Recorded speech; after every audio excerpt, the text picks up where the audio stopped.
你有冇記憶最深刻嘅一次食月餅經歷啊？喺細個嗰陣，成日會喺電視度見到大班冰皮嘅廣告。傳統月餅呢都係金黃色嘅，但係佢竟然係白色嘅喎，勁新奇咯！直到真正食到第一啖冰皮月餅，對於一個自細就唔中意食蛋黃嘅人嚟講，真係好似天堂嘅味道。軟糯入口即溶嘅外皮，加上好似雪糕一樣嘅綠豆蓉餡，從此綠豆蓉系列就喺我心中封咗神。可惜喺今年6月，大班突然宣布全線結業。雖然之前有過啲爭議，但無可否認，大班首創嘅冰皮月餅，無論係口感、味道同埋創意，都絕對係冰皮界嘅 No.1。諗到以後再都冇機會食到，於是我決定自己買材料、揾配方，試下可唔可以復刻到童年回憶中嘅冰皮月餅。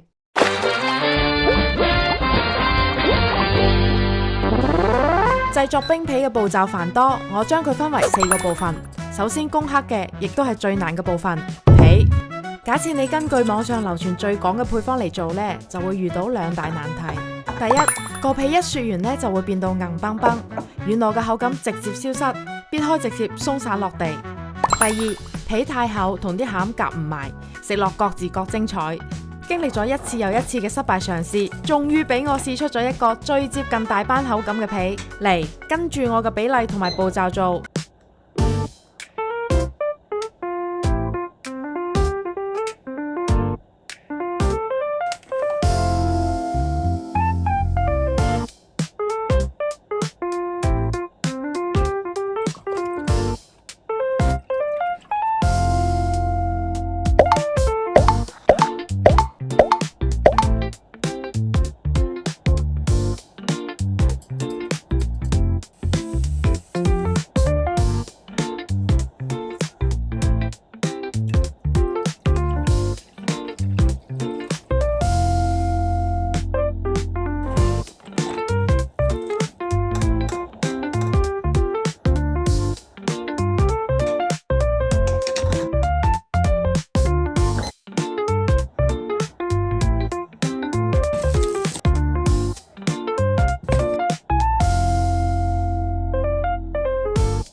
做好咗最難攻克嘅皮之後，我哋就嚟做冰皮嘅靈魂核心餡。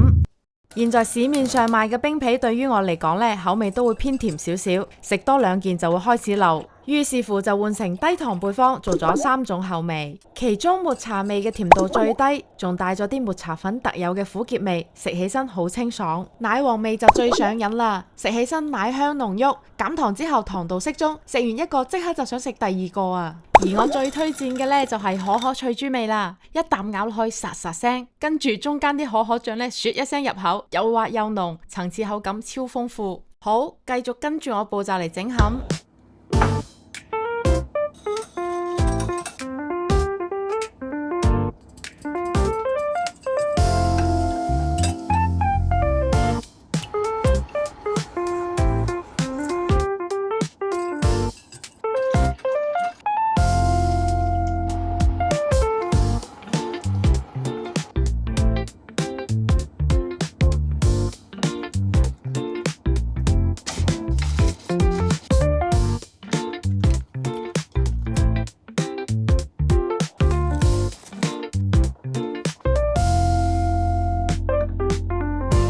皮同餡都 ready 晒，接落嚟呢，就要將佢哋包埋一齊組裝啦。用最細火將啲糯米粉炒大概5分鐘，炒到轉成微微黃色咁就熟啦。包餡嘅手法都有啲講究嘅喎，千祈唔好徒手包，個麵團會好黐手。分成每個20克嘅餅皮，用手壓到中間厚邊緣薄，可以墊一張保鮮膜喺底，收口嘅時候慢慢將啲皮向上拉扯。包好之後，先掃翻1層熟粉，跟住再搓翻圓個餅，輕輕掃1層熟粉喺個模入面，用多啲力壓落去，好容易就脫模噶啦。睇個形幾靚，用啱咗手法就好容易成功。切開睇下裏面，Q 彈嘅皮仲拉埋絲添，等我試一啖先。最後一步，封裝。啲冰皮整好之後，如果唔係當日食晒呢，一定要密封好，放置喺零下18度急凍保存。放冷藏嘅話呢，第二日啲皮就會變乾，密封翻個袋口就可以儲存得更耐。食之前記得提前1個鐘攞出嚟解凍喎。一齊嚟睇下個成品啦！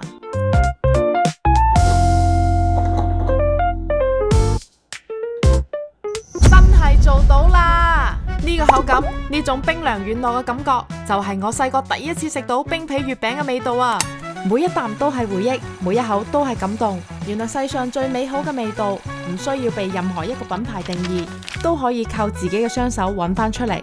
呢一口軟糯就係我心中嘅中秋。中秋節快樂啊，各位！願你哋都食到屬於自己嘅嗰一口團圓同埋感動。